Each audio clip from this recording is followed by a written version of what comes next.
आज हम बात करने वाले हैं साइबर सिक्योरिटी की दुनिया के उन जासूसों की जो दिखते तो नहीं पर सब कुछ देख रहे होते हैं।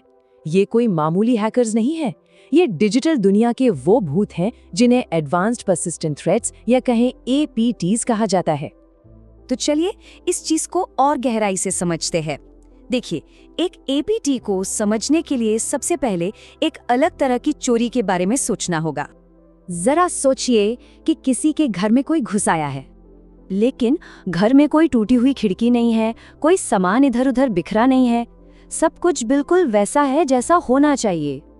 ऐसा इसलिए क्योंकि ये चोर दरवाजा तोड़कर नहीं, बल्कि चाबी की एक हूबहू कॉपी बनाकर अंदर आया है। ये वो घुसपैठिया है जो कुछ चुराने के लिए नहीं, बल्कि घर में रहने वालों की हर आदत, हर बातचीत, हर राज को जानने के लिए आया है। साइबर सिक्योरिटी की दुनिया में इसी खामोश घुसपैठिए का एक खास नाम है। तो आखिर ये खतरा है क्या चीज? चलिए इस नाम APT को ही तोड़कर समझते हैं। इसका पूरा नाम है एडवांस्ड पर्सिस्टेंट थ्रेट या APT। ये एक बहुत ही शातिर और लंबे समय तक चलने वाला साइबर अटैक है। ये कोई एक बार का हमला नहीं, बल्कि एक सोचा समझा लंबा चलने वाला अभियान होता है। अब इसका असली मतलब समझते हैं। एडवांस्ड का मतलब है कि ये हमलावर बहुत ही मॉडर्न हैकिंग टूल्स और टेक्निक्स का इस्तेमाल करते हैं। परसिस्टेंट इसका मतलब है लगातार बने रहना। एक बार नेटवर्क में घुस गए तो महीनों या सालों तक चुपचाप वहीं बैठे रह सकते हैं। और थ्रेट मतलब वो वहां सिर्फ घूमने फिरने नहीं आए हैं, वो एक खास मिशन पर हैं। तो सवाल ये है कि ये हमले करता कौन है? ये कोई कॉलेज का स्टूडेंट या अकेला हैकर नहीं होता। नहीं, ये दुनिया के सबसे शातिर और ऑर्गेनाइज्ड साइबर जासूसों के ग्रुप्स होते हैं। चलिए जरा इनकी फाइल पर एक नजर डालते हैं। सबसे पहले है APT28, जिसका कनेक्शन रूस से बताया जाता है। ये एक रणनीतिकार की तरह काम करता है, जिसका मकसद होता है हैकिंग के जरिए राजनीतिक माहौल को बदलना। फिर आता है APT29, ये भी रूस से जुड़ा है, पर इसका अंदाज बिल्कुल अलग है। ये एक खामोश ऑब्जर्वर है जो बिना कोई निशान छोड़े नेटवर्क में बहुत गहराई तक उतर जाता है। अब देखिए APT41 को, जिसका जुड़ाव चीन से माना जाता है। ये एक डबल एजेंट की तरह है, देश के लिए जासूसी भी करता है और पैसे के लिए साइबर हमले भी। और आखिर में उत्तर कोरिया का लाजरस ग्रुप, ये तो डकैती के माहिर हैं जो जासूसी के साथ साथ बड़ी बड़ी साइबर चोरियां को भी अंजाम देते हैं।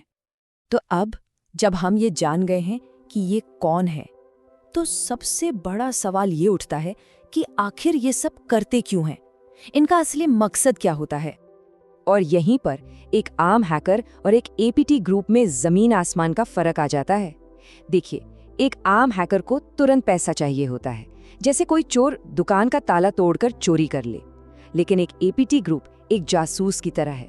उसे पैसा नहीं, उसे राज चाहिए। वो प्रभाव चाहता है, एक ऐसी रणनीतिक बढ़त जो लंबे समय तक उसके काम आए। और इसी वजह से इनके निशाने पर आम लोग या छोटी मोटी कंपनियां नहीं होती। नहीं, इनके टारगेट बहुत बड़े होते हैं, जैसे कि देशों की खुफिया एजेंसियां, डिफेंस बनाने वाली कंपनियां, बड़ी बड़ी टेक कंपनियां और वो रिसर्च सेंटर जहां देश के सबसे जरूरी राज और खोज रखे जाते हैं। तो इन सब में सबसे डरावनी बात क्या है? वो ये नहीं कि ये हमला करते हैं, बल्कि ये कि वो हमारे बीच, हमारे ही सिस्टम्स में कितनी खामोशी से रहते हैं और हमें पता भी नहीं चलता। और कमाल की बात यह है कि इनमें से ज्यादातर ग्रुप्स का काम करने का तरीका, उनका मोडस ऑपरेंडी लगभग एक जैसा होता है। चुपचाप सिस्टम में दाखिल होना, वहां के माहौल को समझना, धीरे धीरे जरूरी जानकारी इकट्ठा करना और सबसे जरूरी काम, किसी की नजर में आए बिना अदृश्य बने रहना। और ये देखिए, ये स्लाइड दिखाती है कि ये लोग कितने लंबे समय तक छिपे रह सकते हैं। सोचिए, हमला शायद पहले ही दिन हो गया, लेकिन हो सकता है 8 महीने बाद जाकर उन्हें पूरे नेटवर्क का कंट्रोल मिले।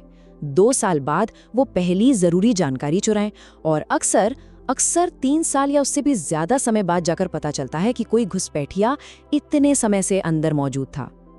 और यही बात हमें इस पूरे विश्लेषण के सबसे जरूरी हिस्से पर लाती है। असल में सबसे बड़ा खतरा वो डेटा नहीं है जो चोरी हो गया। सबसे बड़ा खतरा तो ये एहसास है कि सालों तक कोई आपकी हर डिजिटल हरकत पर नजर रखे हुए था और आपको इसकी भनक तक नहीं लगी। और ये सब हमें एक बहुत ही परेशान करने वाले सवाल पर लाकर छोड़ देता है, उन अनगिनत नेटवर्कों में जहां ये खामोश घुसपैठिए आज भी छिपे हुए हैं। वहां से अब तक कितने राज चुराए जा चुके हैं,